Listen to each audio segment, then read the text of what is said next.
말씀을 가지고 그리스도의 동역자로 세워지기를 더욱 힘쓰라라는 제목으로 함께 은혜 받기를 원합니다. 모든 성도는 그리스도의 고난의 증인입니다. 그리고 계시의 영광에 참여하는 자들입니다.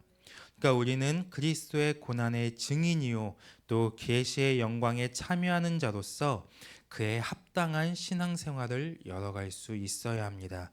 또한 어떠한 순간에도 우리가 흔들리지 않는 그러한 견고한 믿음을 가지고 주의 일에 힘쓰는 그리스도의 좋은 동역자들로 세워져 가야 합니다.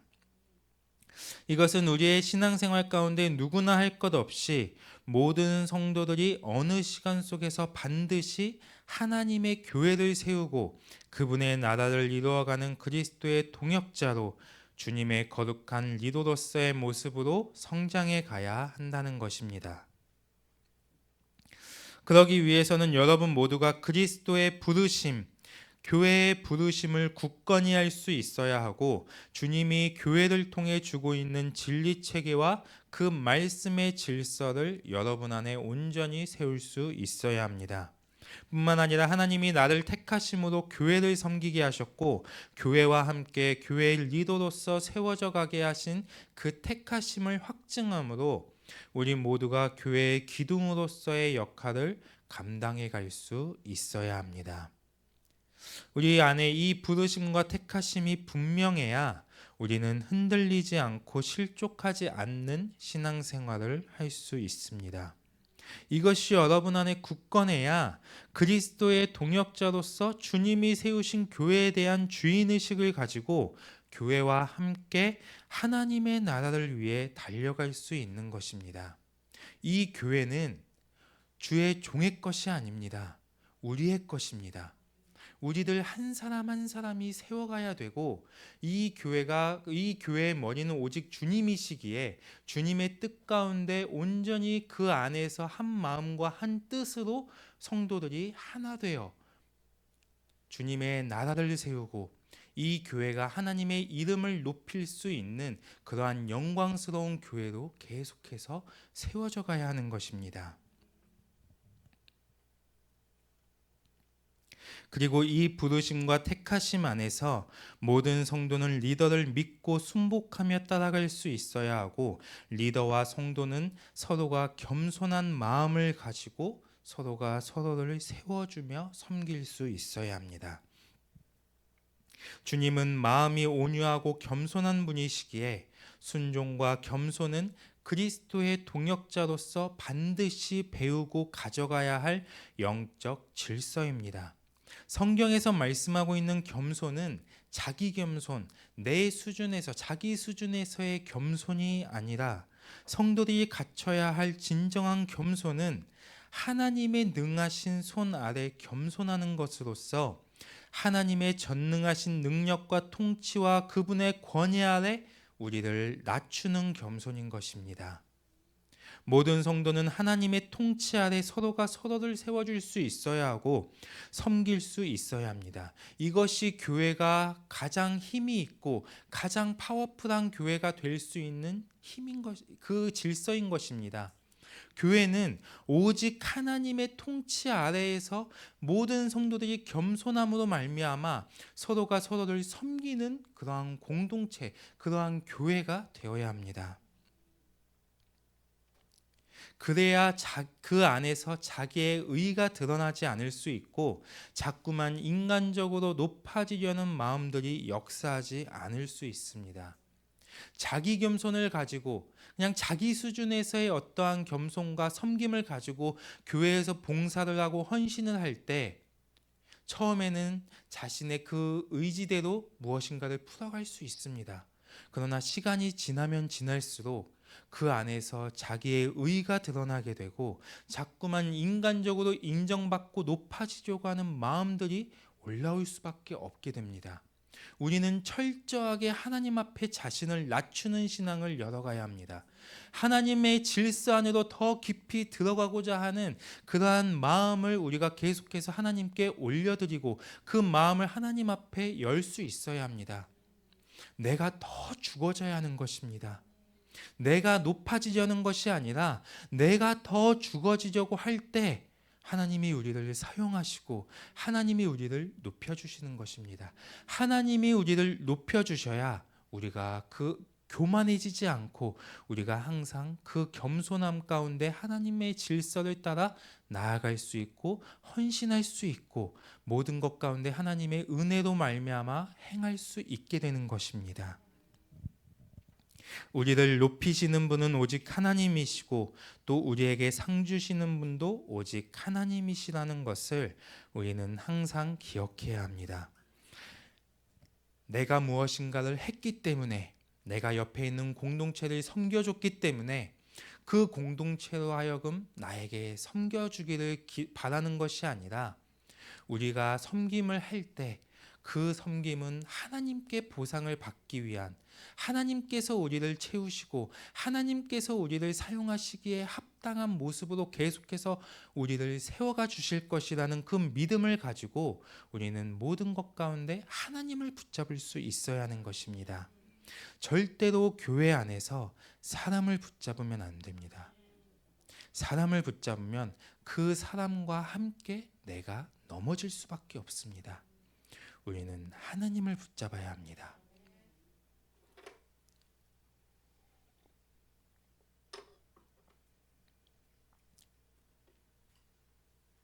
누가복음 23장 46절에 보면 예수님은 십자가에서 죽는 그 순간까지 아버지의 손에 자신의 영혼을 맡기셨던 것을 볼 수 있습니다. 우리가 하나님의 전능하신 능력과 통치와 또 그분의 권위 아래 자신을 낮추고 또 그분의 말씀에 순종함으로 따라가는 것은 다시 말해 예수님의 발자취를 따라가는 것이며 그리스도를 아는 지식의 성장을 이루어가는 길인 것입니다. 그래서 우리도 예수님과 같이 오직 하나님의 통치와 권위 아래 끊임없이 자신을 낮추고 하나님의 일하심에 겸손한 마음으로 따라가는 심령의 상태를 만들어 가야만 하는 것입니다. 그리고 이러한 과정을 통해서 모든 성도는 날마다 그리스도의 동역자로서 그의 합당한 모습으로 계속해서 세워져 갈 수 있어야 합니다. 오늘 본문은 우리가 그리스도의 동역자로 세워져 가기 위해서 무엇에 집중하고 또 우리가 무엇을 소유해야 하는지 그것을 말씀해 주고 있습니다. 이 말씀을 통해 우리 영광교회가 더욱 성장해 가는 시간이 되기를 바라며 여러분 한 사람 한 사람이 그리스도의 동역자로 온전히 세워져 가기를 주님의 이름으로 축복합니다. 첫 번째로 그리스도의 동역자로서 부르심과 택하심을 굳게 해야 합니다. 10절에 보면 그러므로 형제들아 더욱 힘써 너희 부르심과 택하심을 굳게 하라. 너희가 이것을 행한즉 언제든지 실족하지 아니하리라 라고 말씀합니다. 우리가 그리스도의 동역자로 세워지고 또 우리의 신앙이 실족하지 않는 신앙이 되기 위해서는 반드시 자신의 부르심과 자신의 택하심을 굳게 해야 합니다.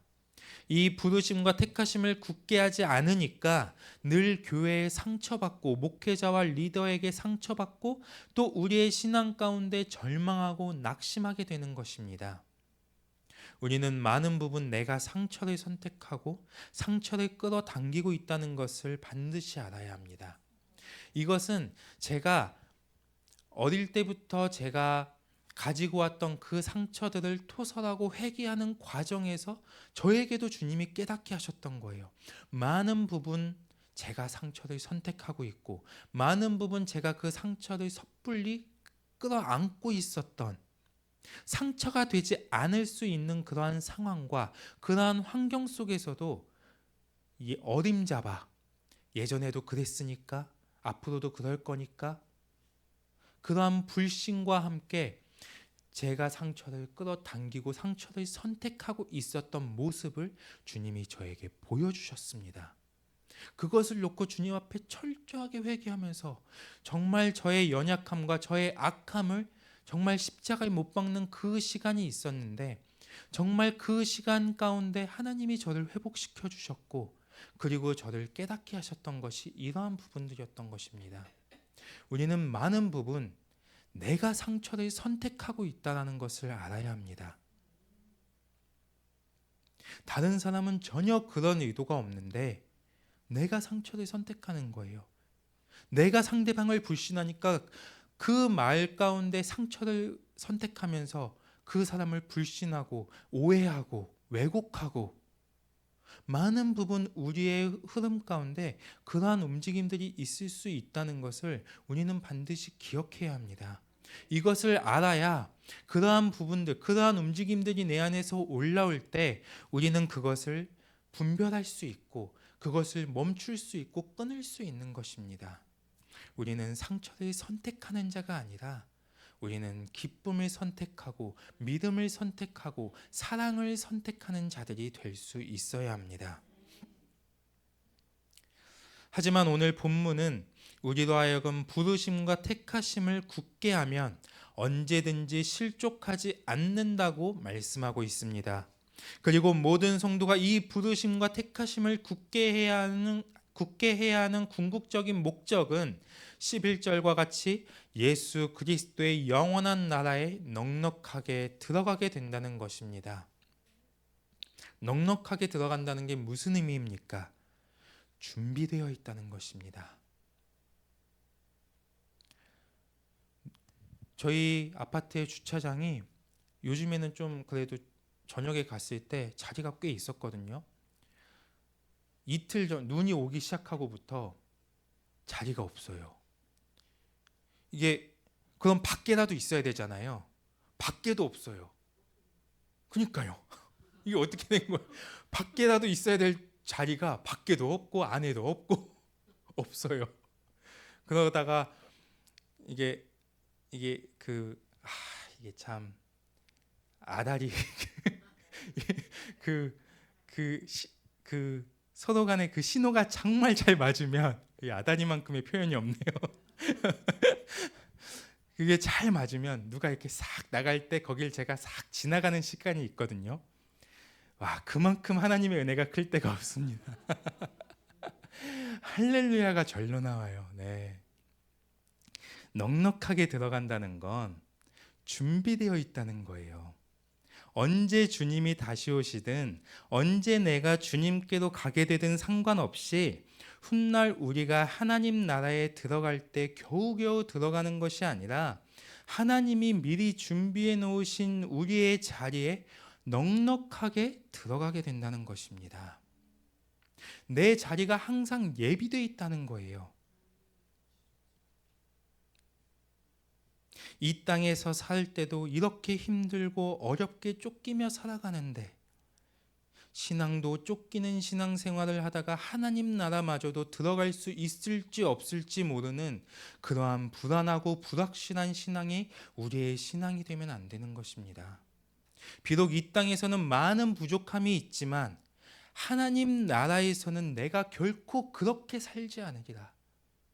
하나님 나라만큼은 내가 넉넉하게 들어가리라 하는 이런 결단과 갈망이 여러분 모두에게 있어야 하는 것입니다. 우리는 하늘의 상급을 쌓는 자들이 되어야 합니다. 그러기 위해서는 우리 모두가 부르심과 택하심을 굳게 함으로 매 순간 하나님 나라에 온전히 들어가기 위해 준비되어야 합니다. 영원한 나라에 넉넉히 들어가는 것이 사모되어지고 확증되어지는 신앙생활을 우리는 할 수 있어야 하는 것입니다. 그래서 우리가 살아가는 이 인생사 가운데 시간이 가면 갈수록 내 안에 본향이 점점 넓어져야 하고 영광스러운 그 나라에 대한 소망과 기대감이 우리에게 있어서 점점 더 커져가야 합니다. 신앙생활을 한다고는 하고 있지만 여전히 하나님 나라가 애매모호하고 확신이 없고 뭔가 의심이 되고 그러한 신앙생활이 되면 안 되는 것입니다.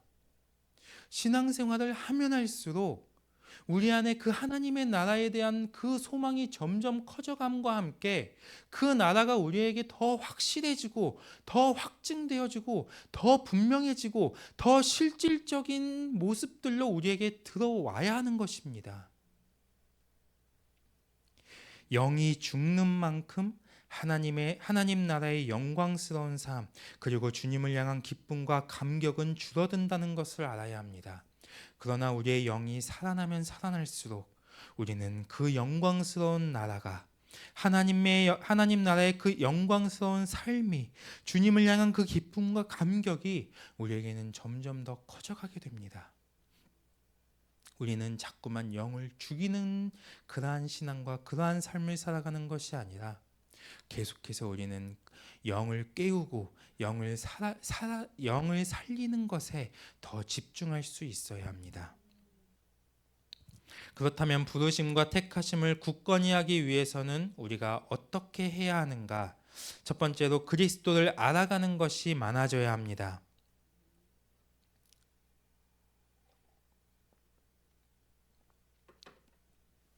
성도에게 있어서 그리스도를 안다는 것은 너무나 당연하면서도 매우 중요한 것입니다.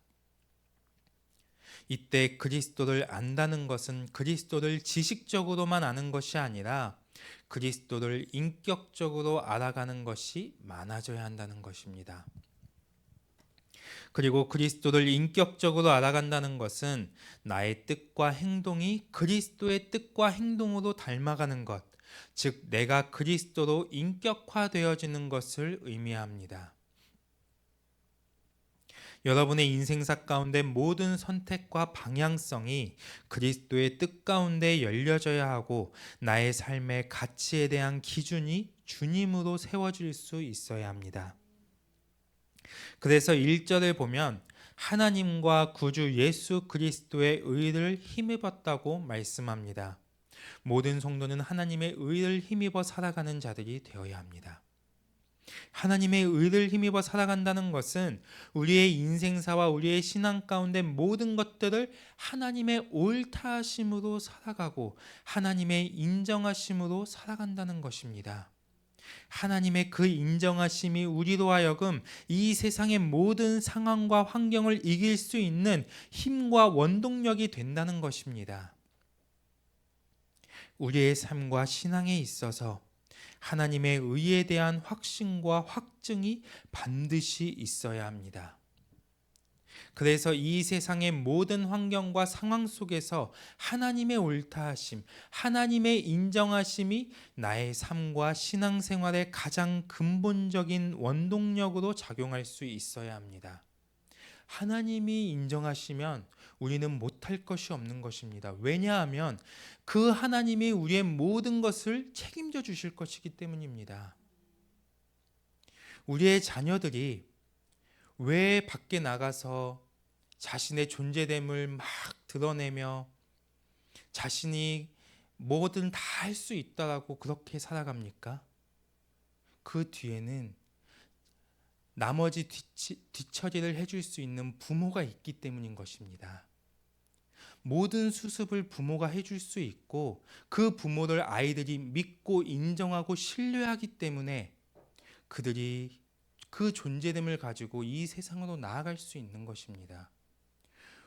우리의 아버지이신 하나님이, 그 전지전능하신 하나님이 모든 것 가운데 하나님의 질서 안에서 이 세상이 움직여지는데 그 하나님이 인정하시고 그 하나님이 옳다고 말씀하시는 그 힘을, 그 의를 힘입어 우리가 나아가면 우리는 이 세상 가운데 두려울 것이 없는 것입니다. 모든 능히 감당할 수 있고 우리는 모든 상황 속에서 승리를 할 수 있는 것입니다. 왜냐하면 그분이 인정하셨기에 그분이 그 상황 속에서 일하고 계시고 그분이 모든 것을 풀어가시며 그분이 책임지시고 그분이 우리를 계속해서 이끌어 가실 것이기 때문입니다.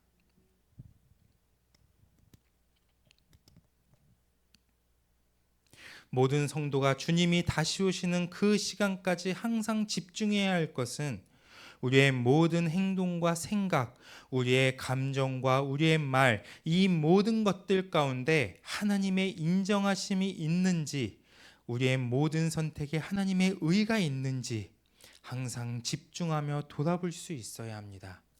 여러분의 말 속에 하나님의 인정하심이 있는지, 하나님께서 그 말을 기뻐하고 계시는지, 우리는 계속해서 자기 자신을 돌아볼 수 있어야 합니다.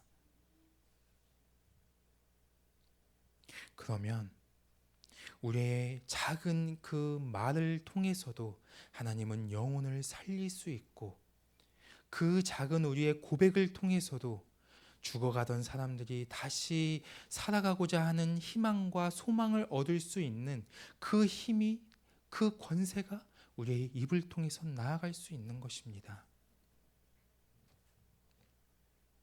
우리의 행동과 우리의 감정과 우리의 생각과 우리의 모든 것이 하나님의 인정하심 가운데 흘러갈 수 있어야 합니다. 그것 가운데 풀어져 갈 수 있어야 합니다.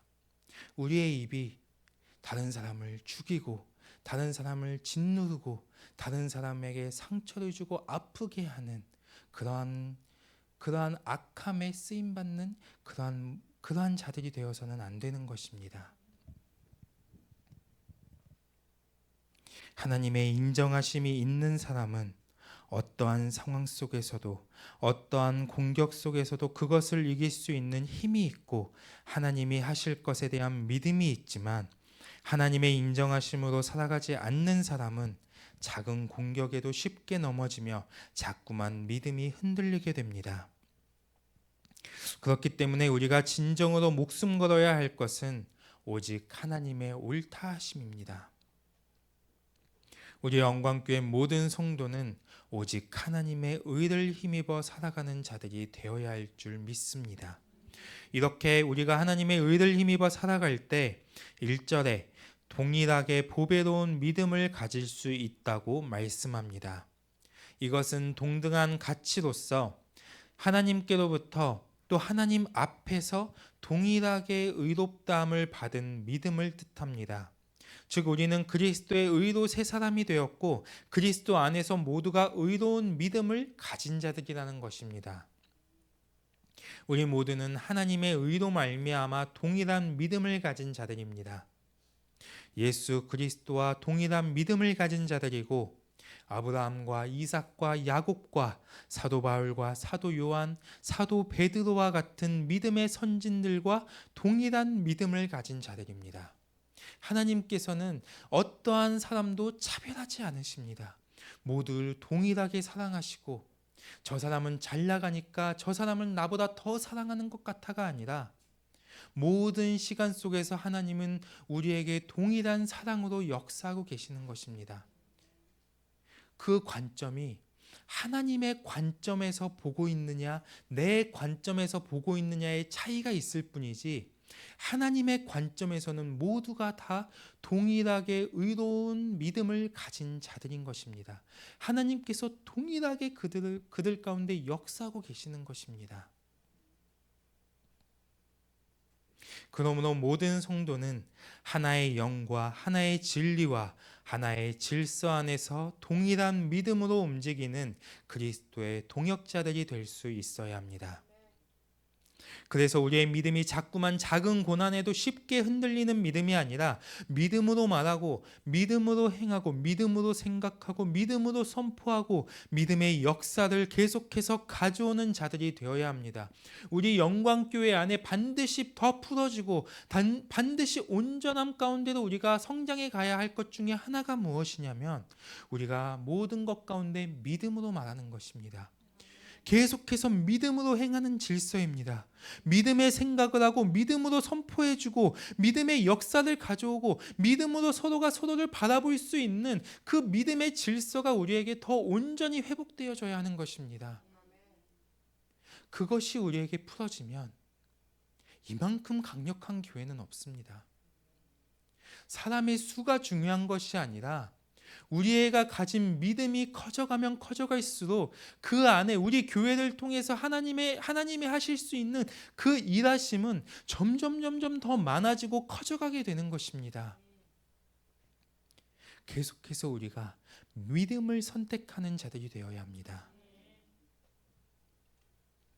우리가 닮아가야 할 예수님의 모든 뜻은 오직 하나님의 뜻이었고, 예수님의 모든 행동은 하나님의 옳다 하심이었으며, 이 땅에서의 예수님의 삶에는 하나님의 인정하심이 있었다는 것을 우리는 반드시 기억해야 합니다. 이것은 예수님만 하실 수 있는 믿음이 아니고 믿음의 선진들만 행할 수 있는 믿음도 아닙니다. 오늘 사도 베드로는 우리에게 동일한 가치의 믿음, 동일하게 의로운 믿음을 가진 자들이라고 말씀하고 있습니다. 이것이 여러분에게 믿음으로 확증되어져야 합니다. 반드시 이 말씀을 믿음으로 받을 수 있어야 합니다. 우리 모두가 그리스도와 같이 많은 믿음의 선진들과 같이 하나님께 인정받는 믿음, 하나님의 옳다하심으로 살아가는 은혜의 삶을 열어가야 할 줄 믿습니다. 두 번째로 은혜와 평강이 더욱 많아져야 합니다. 부르심과 택하심을 굳건히 하기 위해서는 우리 안에 하나님의 은혜는 더욱 커지고 하나님의 평강은 점점 더 많아져야 합니다. 그리스도를 알아갈수록 우리는 하나님의 은혜로 살아가는 것이 무엇인지 경험하게 되고 하나님의 은혜로 살아가는 삶이 우리 안에 더욱 풍성해지게 됩니다. 2절에 보면 하나님과 우리 주 예수를 알므로 은혜와 평강이 너희에게 더욱 많을지어다. 성도와 성도들의 가정에는 항상 하나님의 은혜와 평강이 충만해야 합니다. 그런데 이 은혜와 평강은 결코 세상에서 얻을 수 있는 것이 아닙니다. 이것은 하나님께서 주시는 것으로서 오직 하나님 안에서만 누릴 수 있고 예수를 알므로 얻을 수 있는 것입니다. 여기서 알다는 헬라어로 에피그노시스인데 이 에피그노시스라는 말은 알되 철저히 알다라는 뜻입니다. 즉 성도는 하나님과 예수 그리스도를 알되 더욱 온전하고 철저하게 알아야 한다는 것입니다. 하나님 안에 거하면 거할수록 우리는 더 큰 은혜와 평강을 누리게 되고 예수를 깊이 알아갈수록 우리 안에 은혜와 평강은 더욱 풍성해지게 됩니다. 베드로후서 3장 18절에 보면 오직 우리 주 예수 그리스도의 은혜와 그를 아는 지식에서 자라가라고 말씀하고 있습니다. 사도 베드로가 베드로 후서를 마치면서 가장 마지막까지 우리에게 당부하고 또 권면하고 있는 것이 예수 그리스도를 아는 지식에서 자라가라는 것입니다. 그리스도의 동역자로서 여러분이 부르심과 택하심을 굳게 하고 여러분의 삶이 하나님의 은혜와 평강이 풍성한 삶이 되기 위해서는 우리는 반드시 예수 그리스도를 더 깊이 알아가는 시간이 있어야 합니다. 나는 아직 믿음이 연약하니까, 나는 리더가 아니니까, 나는 아직 준비가 안 됐으니까, 나는 신앙생활을 한 지 얼마 안 됐으니까, 나는 상황과 환경이 따라주지 않으니까, 더 이상 이러한 이유들로 예수를 모른 채 실족하는 자가 되어서는 안 됩니다. 호세아 4장 6절에 내 백성이 지식이 없음으로 망하는 도다라고 말씀하는 것과 같이 우리가 힘들고 넘어지고 자꾸만 실족하는 것은 그 무엇 때문도 아니라 예수를 모르기 때문인 것입니다. 말씀에 순종함으로 주님을 더 깊이 알아가고 하나님의 뜻과 그분의 인정하심 안에 살아가면서 그리스도를 더욱 닮아가는 자들이 되어야 합니다. 예수를 알아갈 때 그분이 나를 부르신 그 목적, 주님이 나를 택하신 그 뜻을 우리는 발견할 수 있게 되는 것입니다. 하나님께서는 지금 우리 모두에게 누구나 할 것 없이 예수 그리스도를 더 깊이 알아가라고 말씀하고 있습니다. 우리는 누구나 모두가 그리스도의 동역자로 세워져 갈 수 있어야 합니다. 우리가 퍼즐을 맞추다 보면 정말 화려하고 정말 꼭 필요한 그 퍼즐 조각이 있는가 하면 어떤 퍼즐은 정말 아무것도 없어서 이걸 어디다 껴야 되는지 헷갈리는 그런 조각들도 있단 말이에요. 그런데 퍼즐이 완성이 되려면 그 하얀 조각을 우리가 무시하고 간과해서는 안 돼요. 뭔가 중심이 되고 중요한 퍼즐만을 맞춰가다 보면, 그리고 그 아무 그림도 없는 그러한 퍼즐은 우리가 잃어버리게 되면 그 퍼즐은 절대로 완성이 될 수 없습니다. 각자가 어떠한 모양을 가지고 있든 어떠한 그림을 가지고 있든 우리는 모두가 다 동일한 퍼즐 안에 맞춰질 수 있어야 합니다. 각자가 다 거기 퍼즐판 안에 들어와야 우리는 비로소 완성된 모습을 볼 수 있게 되는 것입니다. 우리 영광교회는 절대로 어떠한 사람도 낙오가 되어서는 안 됩니다. 어떠한 사람도 믿음을 저버려서는 안 되는 것입니다. 우리는 절대적으로 믿음을 붙잡고 계속해서 예수 그리스도를 알아가는 시간을 가져가야 하고, 그리고 절대적으로 하나님의 옳다하심과 인정하심 안에서 살아가면서 우리는 모두 퍼즐판 안으로 들어와야 합니다. 우리가 퍼즐판 안에서 맞춰질 때 그것을 사용하시는 분은 하나님이십니다. 우리가 어떻게 쓰여질지, 하나님께서 우리를 어떻게 사용하실지 우리는 다 알 수 없습니다. 하지만 분명한 것은 교회 안에 어떠한 사람도 하나님께서 사용하지 않는 사람은 없다는 것입니다. 우리의 그릇이 어떤 사람은 질그릇이고, 어떠한 사람은 나무 그릇이고, 어떠한 사람은 은그릇이고, 어떠한 사람은 금그릇이고, 어떠한 사람은 보석으로 만들어진 그릇이다 할지라도 각자에게 맞는 쓰임이 있는 것입니다. 서로가 서로를 바라보며 부러워하거나 아니면 무시하거나 그런 질서가 아니라, 교회 안에는 반드시 그 안에서 서로가 서로를 섬기고 서로가 서로를 위해 헌신할 수 있는, 서로가 사랑으로 보듬어주고 서로가 사랑으로 용납해주고 서로가 계속해서 사랑으로 세워줄 수 있는 그 질서가 교회 안에는 풀어져야 하는 것입니다.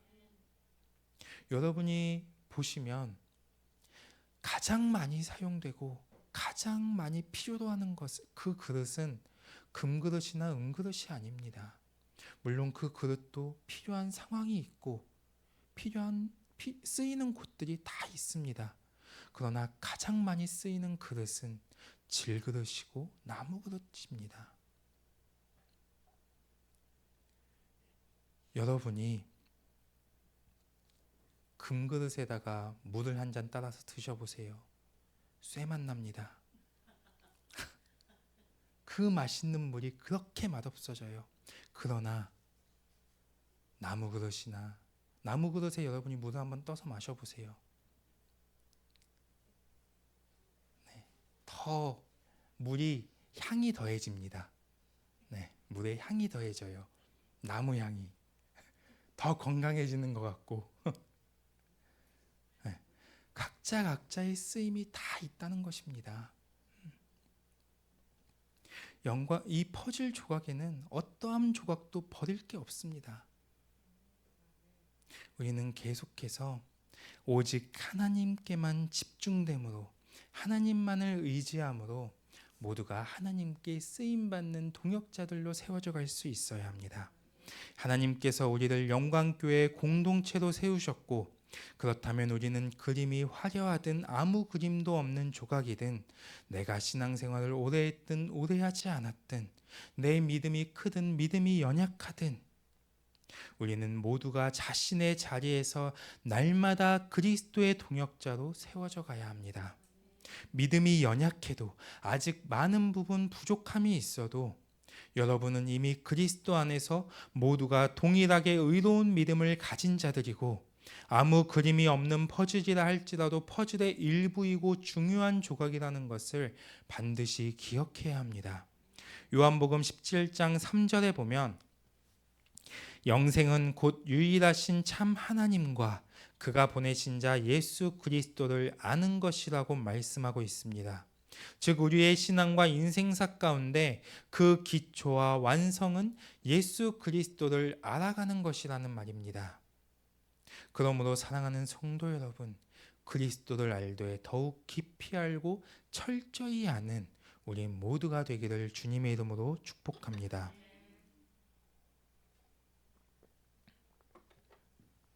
또 부르심과 택하심을 굳건히 하기 위해서는 세 번째로 그리스도께서 영광과 덕으로 우리를 부르신 것이 헛되지 않도록 해야 합니다.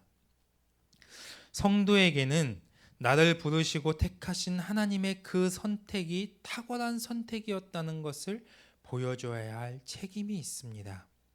1차적으로는 나의 성장과 세워짐을 통해 하나님께 기쁨이 되어야 하고 더 나아가 우리의 모습을 통해 하나님의 이름이 높아지며 많은 사람들이 하나님의 살아계심을 느끼고 하나님을 찬양하는 통로로서 쓰임받을 수 있어야 합니다. 그렇다면 우리에게 드러나야 할 모습들이 무엇인지 살펴보면 첫째로 하나님의 생명이 드러나야 합니다. 여기에서 생명은 헬라어로 조에, 즉 영원한 생명을 뜻합니다. 여러분에게 영원한 생명이 있느냐 없느냐 이것을 무엇으로 알 수 있습니까? 우리가 감자나 어떤 작물 같은 걸 심을 때 보면 감자를 쪼개서 심잖아요. 그 감자를 쪼개서 심으면 감자들이 자라나기 시작합니다. 아무리 감자가 쪼개지고 짓이겨져도 그 안에 생명이 있으면 반드시 감자나 그런 작물들이 자라나게 되는 것입니다. 제가 군대에 있을 때 이제 과일 같은 수박 같은 걸 막 먹으면 다 일제히 막 씨를 저 한쪽 화단 같은 데다 다 저기다 뱉어 버려요. 근데 어느 다음 해가 되잖아요.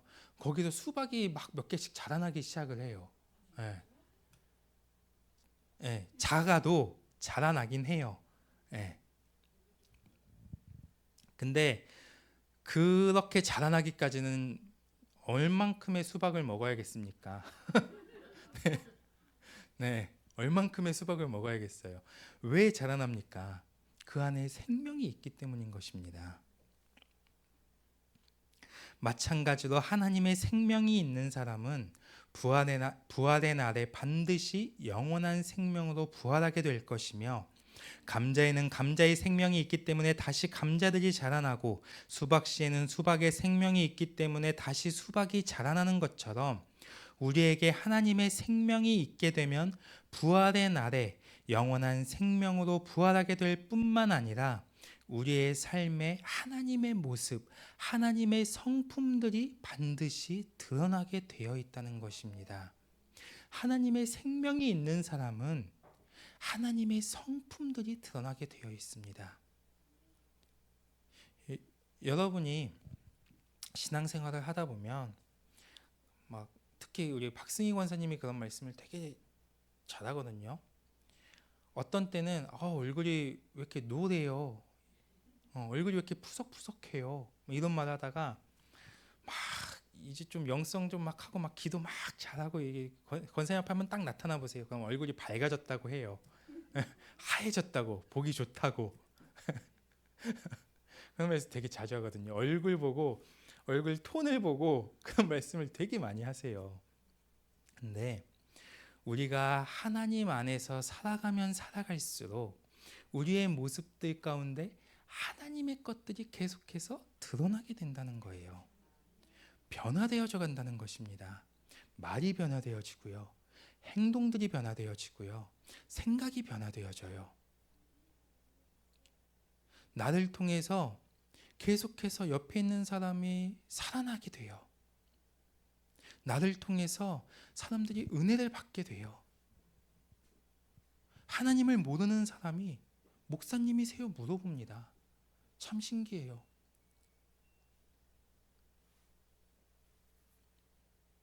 한 가지 말씀을 드리면, 목사님들이 뭐 술 이런 거 안 마시잖아요.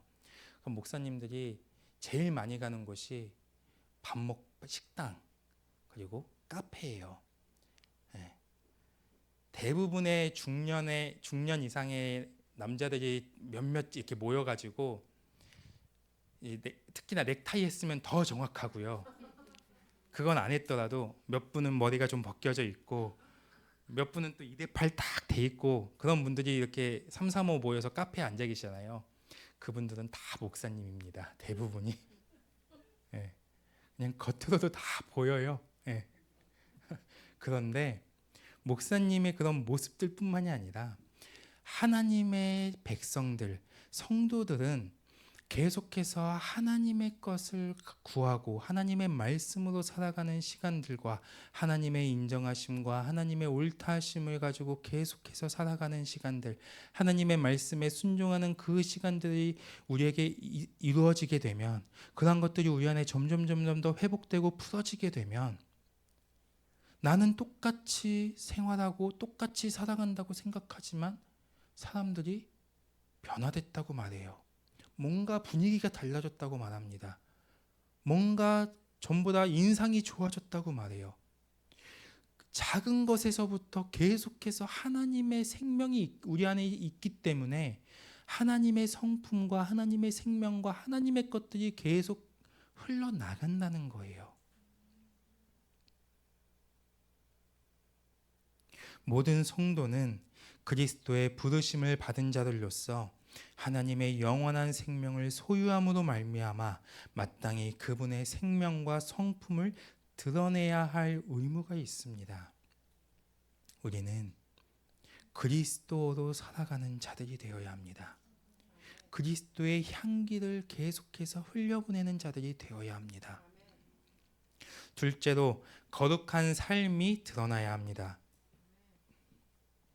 경건에는 두 가지 뜻이 있는데, 하나는 하나님을 두려워하는 것과 또 하나는 실제적인 경건의 삶이 있습니다. 그리스도인은 가장 먼저 오직 하나님만을 두려워하는 것이 드러날 수 있어야 합니다. 이 세상에서 우리가 두려워해야 할 것은 오직 하나님과 그분의 말씀입니다. 성도들은 모든 것 가운데 믿음과 담대함이 있어야 하고 오직 하나님과 그분의 말씀만을 두려워할 줄 알아야 합니다. 하나님의 말씀을 두려워하고 하나님을 두려워한다는 것은 단순히 그것에 대한 무서움과 어떤 하나님께 대한 두려움만을 가지고 살아가는 모습들이 아니라, 두려움이 있는 그러한 성도들에게 나타나는 증상, 현상들이 뭐냐면 담대함이 있다는 것입니다. 무엇인가를 할 때 내가 하나님을 두려워하기 때문에 내가 살아가는 질서가 하나님의 질서이게 되고, 내가 살아가는 뜻이 하나님의 뜻이 되기 때문에 그 삶 가운데 담대함이 있게 됩니다. 하나님께서 하실 것을 믿는 그 믿음이 있게 되는 것입니다. 그리고 이것을 기초로 우리의 삶이 경건한 모습의 삶이 되어야 합니다. 악을 악으로 갚는 것이 아니라 악을 선으로 베풀고, 악에게 지는 것이 아니라 선으로 악을 이기고, 모든 악들을 선으로 바꿀 수 있는 삶이 여러분의 삶 가운데 드러나야 합니다. 이러한 삶이 하나님만을 두려워하는 자들의 삶이며 하나님의 생명을 소유한 자들의 모습입니다. 우리는 그리스도의 보혈의 능력으로 하나님의 생명과 모든 경건에 속한 삶을 살아갈 수 있는 자들이 되었습니다. 그렇기 때문에 우리가 그리스도의 능력을 힘입어 살아갈 때 우리는 하나님의 생명과 경건으로 충만해지게 되며, 그리스도를 깊이 알아갈 때 우리의 삶이 하나님의 생명을 드러내는 삶이 되고 경건에 속한 삶이 되어지는 것입니다.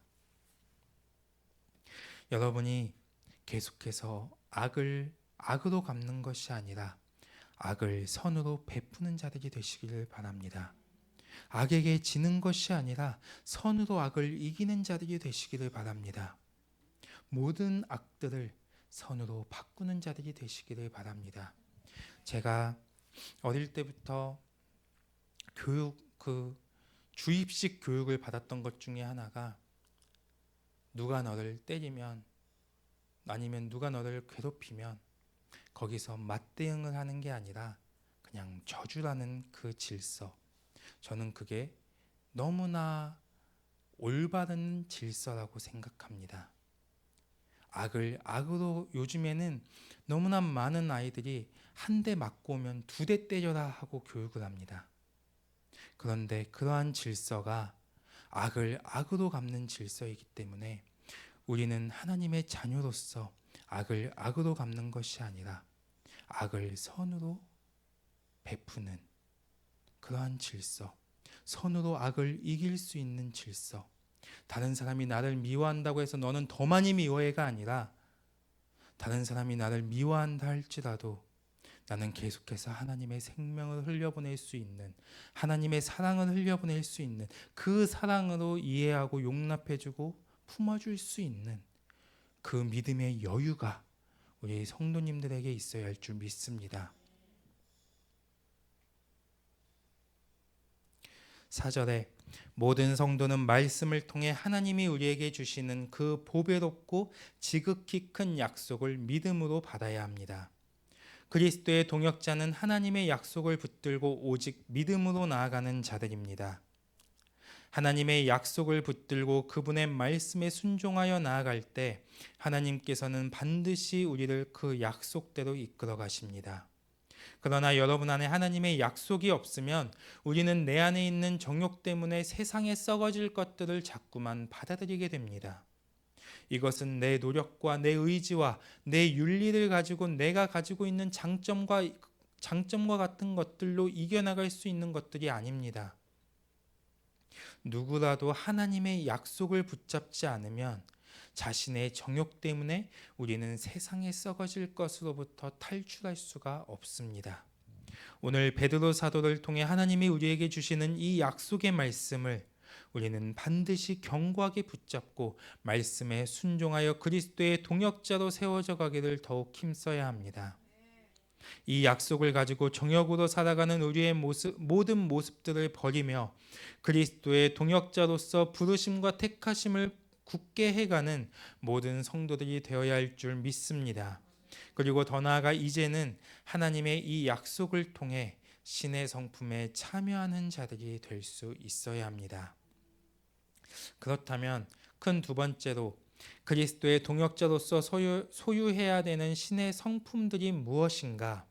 5절에서 7절에 보면 그러므로 너희가 더욱 힘써 너희 믿음의 덕의 지식을 지식의 절제에 인내를 인내에 경건을 경건에 형제우애에 사랑을 더하라고 말씀합니다. 하나님이 베드로 사도를 통해 우리에게 이 약속을 주시는 궁극적인 목적은 단순히 세상에 썩어질 것을 피하는 것에 그치는 것이 아니라 우리로 하여금 신의 성품을 소유한 그리스도의 동역자들로 세워가기 위함인 것입니다. 히브리서 2장 11절에 거룩하게 하시는 이와 거룩하게 함을 입은 우리가 다 하나로 속했고 그러므로 형제라 부르는 것을 부끄러워하지 않는다고 말씀하신 것과 같이 우리 모두는 예수님의 형제로서 그에 합당한 동역자들로 세워져 갈 수 있어야 합니다. 그러기 위해 첫째, 믿음을 소유해야 합니다. 그리스도의 동역자로서 우리가 소유해야 할 가장 기초적이고 기본이 되는 것은 바로 믿음입니다. 믿음은 신앙의 기초로서 성도는 늘 하나님의 말씀을 선택하고 말씀에 순종하여 살아가는 삶을 통해서 믿음이 성장하고 믿음의 뿌리가 견고해지며 강력한 믿음으로 성장해 가야 합니다. 특별히 믿음은 절대적으로 현재적인 것이기에 하나님의 모든 말씀들을 현재 나에게 하시는 말씀으로 받을 수 있어야 하며 그 말씀 위에 우리의 믿음을 굳게 세워갈 수 있어야 합니다. 둘째, 믿음의 덕을 더해야 합니다. 덕은 도덕적인 탁월성으로 이것은 곧 3절에서 말씀하고 있는 그리스도의 덕을 의미합니다. 다시 말해 모든 성도는 그리스도의 의의 믿음을 소유하므로 그리스도를 인격적으로 알아가는 시간을 통해서 그리스도를 닮아가는 그리스도의 도덕적 탁월성을 닮아가는 자들이 되어야 합니다. 그래서 믿음으로 말미암아 하나님의 성품에 참여하고자 하는 갈망이 있어야 하고, 그리스도를 닮아감으로 그 선하심과 도덕적 탁월성이 다른 사람에게 계속해서 흘러갈 수 있어야 합니다. 만일 여러분에게 하나님의 성품이 아닌, 그리스도의 도덕성이 아닌 내 안에 존재하는 혈기나 분노, 정욕과 같은 것들이 자꾸만 올라오거나 그것을 다른 사람에게 자꾸만 표출하는 것들이 있다면 계속해서 비워내고 철저하게 회개하는 시간이 있어야 합니다. 우리 영광교회 모든 공동체는 오직 하나님의 옳다 하심으로 살아가는 은혜의 삶을 살아가야 하며, 그 삶을 통해 그리스도를 아는 지식이 자라가고 그리스도의 도덕적 탁월성을 더욱 닮아가는 성도들이 되어야 할 줄 믿습니다. 그래서 그리스도와 같이 행하고 그리스도와 같이 말하고 그리스도와 같이 섬기는 주님의 귀한 동역자들이 되시기를 주님의 이름으로 축복합니다. 셋째, 덕에 지식을 더해야 합니다. 본문에서 말하는 지식은 영적 지혜, 실질적인 지혜로서 모든 상황 가운데 하나님의 뜻과 목적을 판단하고 분별하는 능력을 말합니다. 이 지혜는 우리로 하여금 세상에서 썩어질 것들을 분별하고 피하게 하므로 그리스도의 덕, 즉 그리스도의 도덕적 탁월성이 우리 안에 더욱 온전해질 수 있게 해줍니다. 특별히 마지막 때를 살아가고 있는 우리는 하나님의 지혜로 이 세상을 살아갈 수 있어야 합니다. 거짓 정보들이 가득하고 비진리들이 넘쳐나고 악이 관영한 세상 속에서 모든 것들을 말씀의 질서 안에서 하나님의 뜻과 하나님의 방법과 하나님의 안목으로 판단하고 분별할 수 있는 그 지혜가 우리에게 있어야 합니다. 넷째, 지식에 절제를 더해야 합니다. 절제는 성령의 열매에 속하는 것으로서 자제력을 의미합니다. 즉 우리는 영적 지혜를 통해 끊임없이 나의 인생사 가운데 하나님의 것들을 분별할 수 있어야 하고, 하나님의 것들이 아닌 내 안에 존재하는 본능이나 정욕, 탐심과 같은 것들을 자제하고 억제할 수 있는 그러한 성도들이 되어야 합니다. 특별히 여러분의 인생사 가운데 알고도 넘어지는 것들이 이제는 완전히 끊어져야 합니다. 알고도 넘어지는 것이 무엇이 있습니까? 그것이 혈기나 아니면 불평이라고 할 때 순간순간 분별되어지고 인지하게 되면 즉각적으로 멈추고 돌이킬 수 있어야 합니다. 내가 누군가에게 화를 내고 있다가도 그것이 깨달아지고 그것이 분별되어지면 우리는 즉각적으로 멈출 수 있는 힘이 있어야 합니다. 그것이 불평이라고 하면 내가 하나님의 은혜를 잊어버리고 계속해서 불평과 불만을 표출하고 있을 때 이게 하나님의 질서가 아니다, 이게 하나님께서 기뻐하시는 것이 아니라는 것을 내가 발견하게 되는 순간 우리는 즉각적으로 그것을 버릴 수 있어야 합니다. 다시 감사를 선택할 수 있어야 하고 기쁨을 선택할 수 있어야 하고 하나님의 은혜를 계속해서 선택할 수 있어야 하는 것입니다. 지혜가 없었을 때는 이런 것들을 몰라서 당했더라도 이제는 영적 지혜를 통해 판단하고 분별함으로 더 이상 알면서 당하거나 걸려 넘어지는 일이 없어야 합니다. 그래서 우리는 이것을 놓고 나에게 하나님의 것들을 분별할 수 있는 영적 지혜를 부어주시고 내가 이제는 육체의 정욕과 세상에 썩어질 것들에 걸려 넘어지지 않을 수 있는 힘과 자제력을 더해달라고 우리는 기도할 수 있어야 합니다. 하나님께 구할 수 있어야 하는 것입니다.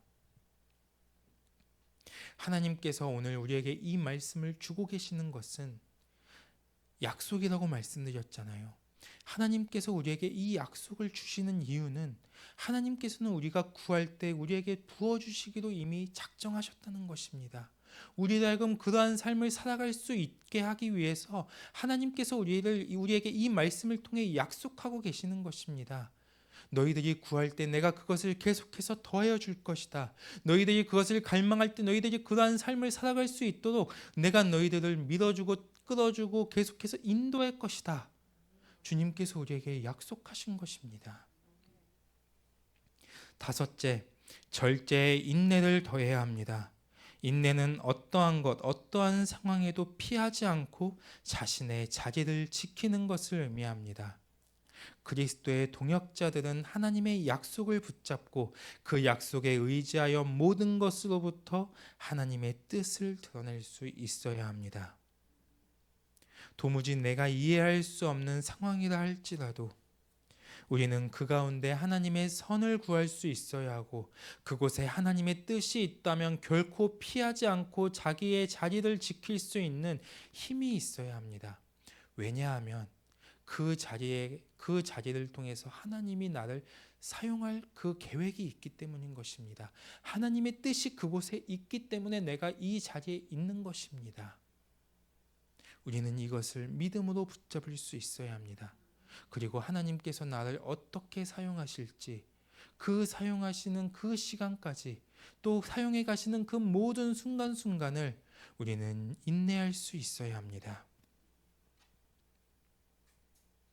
도무지 내가 이해할 수 없는 상황이라 할지라도 우리는 그 가운데 하나님의 선을 구할 수 있어야 합니다.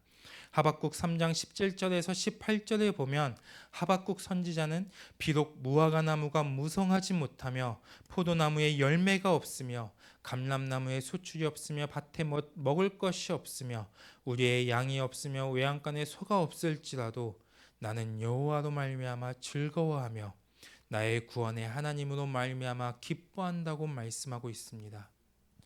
아무것도 없었습니다. 아무것도 없었지만 여호와로 말미암아 즐거워한다고 말씀합니다. 구원의 하나님으로 말미암아 기뻐할 수 있다고 말씀합니다. 하박국 선지자만 할 수 있는 고백입니까? 아닙니다. 앞에서도 봤듯이 우리는 하박국 선지자와 동일한 의로운 믿음을 가진 존재들입니다. 그가 이러한 고백을 했다면 우리도 능히 이러한 고백을 할 수 있는 그 신앙을 시간으로 우리는 살아갈 수 있고 그러한 삶으로 우리는 열어갈 수 있고 그러한 믿음을 우리는 가질 수 있는 것입니다. 하박국 선지자는 철저한 결핍 속에서도 주님만을 붙잡고 의지하면서 자신의 자리를 지켰습니다. 그리고 그것으로 인해 즐거워하며 오직 하나님으로 말미암아 기뻐할 수 있었던 것입니다. 우리는 하나님의 뜻이라면 그것이 무엇이든 결코 물러서지 않는 그리스도의 동역자들로 세워져 갈 수 있어야 합니다. 여섯째, 인내에 경건을 더해야 합니다. 결국 이 인내는 경건, 즉 우리로 하여금 하나님을 경외하는 대로 나아가게 합니다. 우리가 하나님의 뜻이라면 어떠한 것에도 굴복하지 않고 자신의 자리, 자신의 본분, 자신의 신앙과 믿음을 지킬 수 있는 방법은 오직 하나님께 대한 경외함을 가지고 그분의 뜻 아래 겸손하게 복종하는 것입니다. 하나님 앞에 철저하게 자신을 낮추고 오직 그분의 뜻에만 집중하여 따라갈 때 비로소 온전한 인내를 할 수 있게 됩니다. 우리는 내가 앞서가기보다는 하나님이 앞서가시는 신앙생활을 해야 합니다. 내 뜻이 드러나기보다는 하나님의 뜻이 드러나는 삶을 살아갈 수 있어야 합니다. 일곱째, 경건의 형제우애를 더해야 합니다. 여기에서 형제우애는 그리스도 안에서 한 믿음을 가진 지체들에 대한 구체적인 사랑, 실질적인 사랑을 뜻합니다. 마태복음 22장 37절에서 39절에 보면 예수께서 이르시되 내 마음을 다하고 목숨을 다하고 뜻을 다하여 주 너의 하나님을 사랑하라 하셨으니 이것이 크고 첫째 되는 계명이요 둘째도 그와 같으니 내 이웃을 내 자신같이 사랑하라 하셨다고 말씀합니다. 하나님을 사랑하고 경외하는 사람은 하나님의 명령에 복종할 수밖에 없습니다. 그리고 하나님의 그 명령은 형제를 자기 자신과 같이 사랑하라는 것입니다.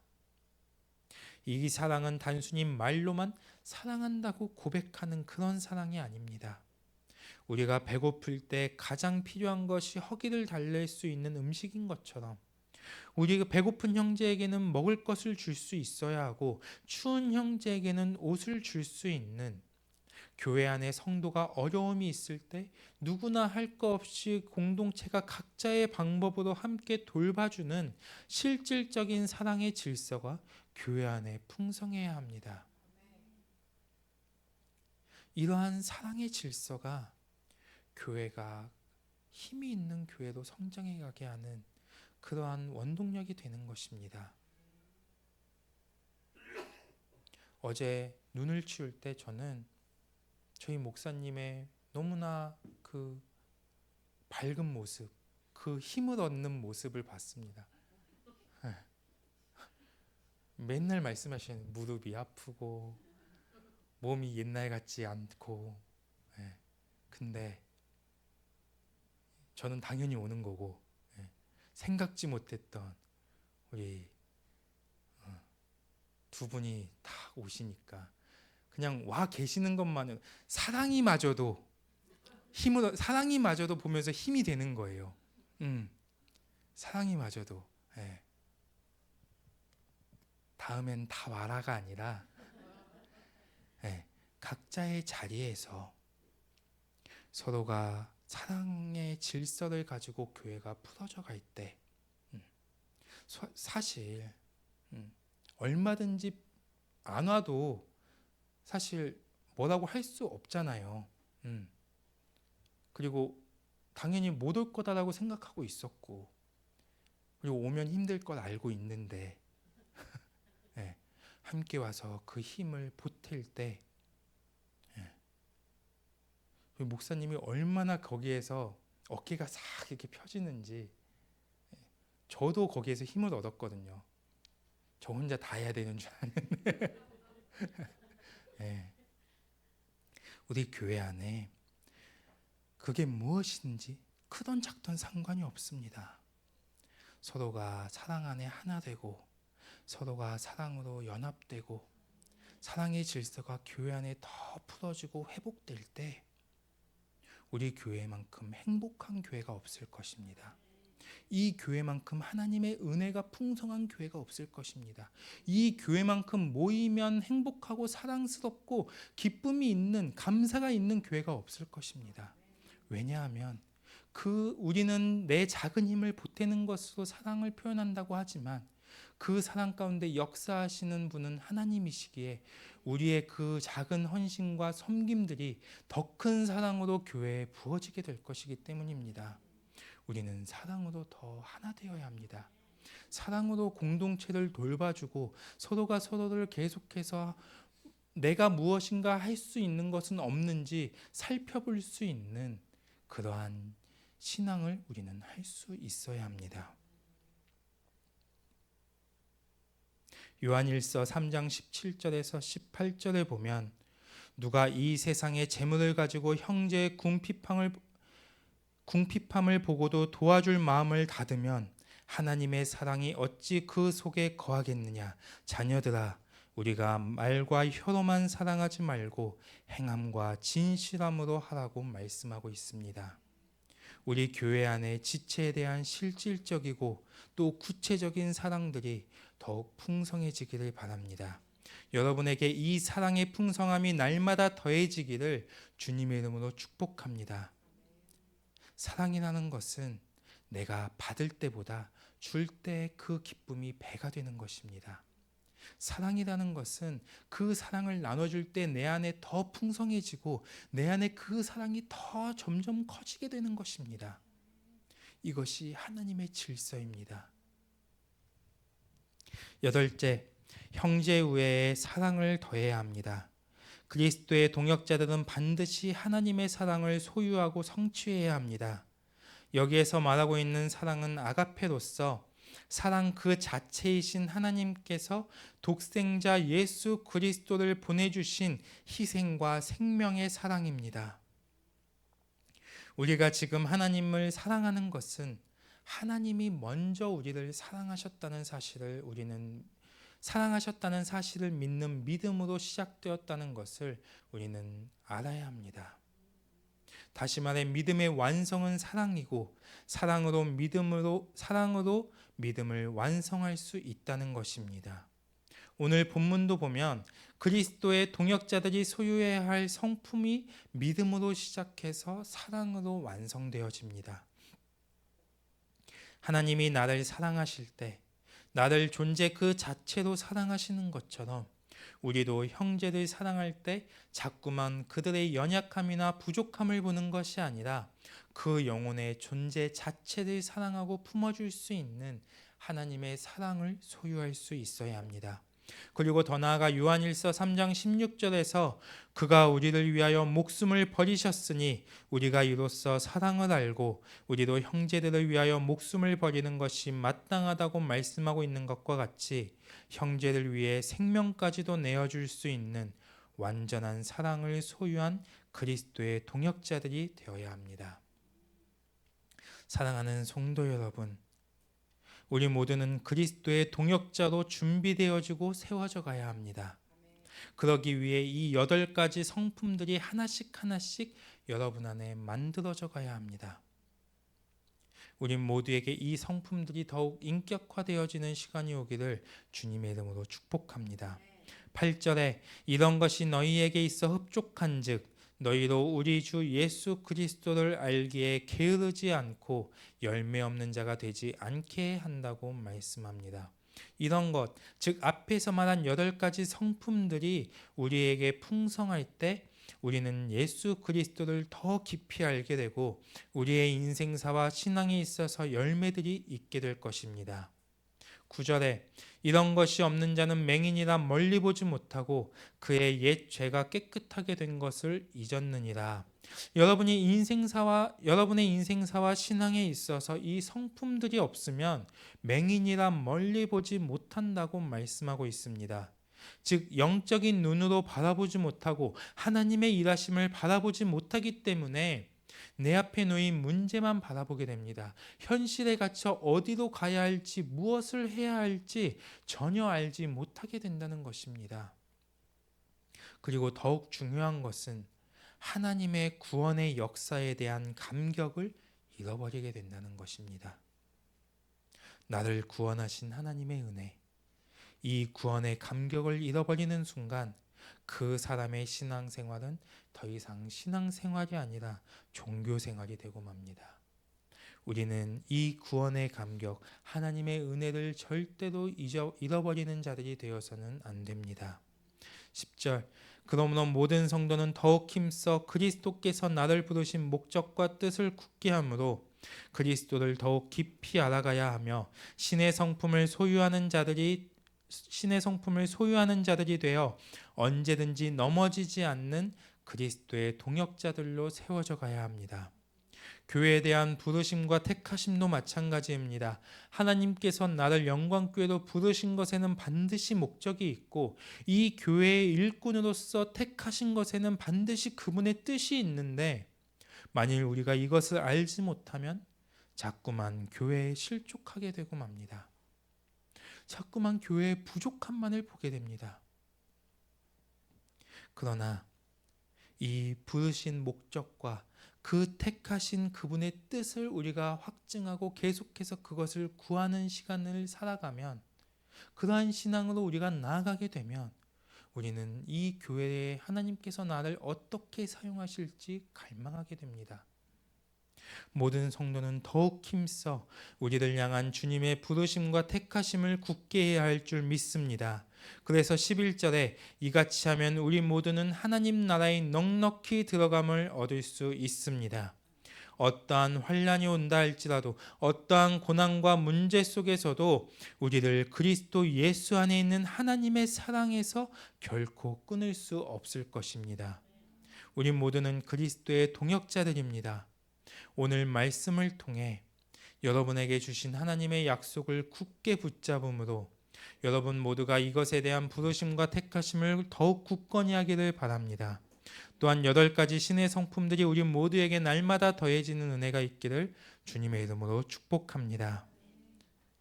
말씀을 마치겠습니다.